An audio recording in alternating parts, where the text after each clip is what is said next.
ஒரு மனுஷன் இந்த உலகம் முழுவதையும் ஆதாயப்படுத்தினாலும் தன் ஆத்துமாவை நஷ்டப்படுத்தினால் அவனுக்கு லாபம் என்ன?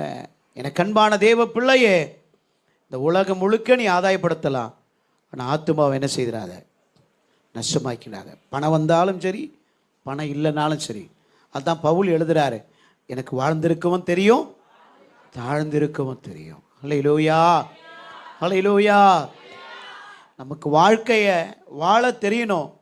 ஒருவேளை கஞ்சி இருக்கா, அன்றைக்கி கஞ்சி கிடச்சிச்சின்னா அதுக்கும் சந்தோஷமாக என்ன பண்ணணும், சாப்பிடணும். பிரியாணி கிடைக்குதா, அதையும் சந்தோஷமாக சாப்பிடணும். இல்லை இல்லை எனக்கு இதுதான் வேணும்னு என்ன செய்யக்கூடாது, சொல்லக்கூடாது. அல்லேலூயா. கிறிஸ்துவின் அன்பு நமக்குள்ளே இருந்தால் எல்லாத்தையும் என்ன செய்யும், சகிக்கும். அல்லேலூயா. அன்புக்கு என்ன கிடையாது, பொறாமை கிடையாது. அல்லேலூயா. அப்போ தேவனோடு நடந்தால் நமக்குள்ளே என்ன உண்டாயிடும், தேவனுக்குள்ளே இருந்தால்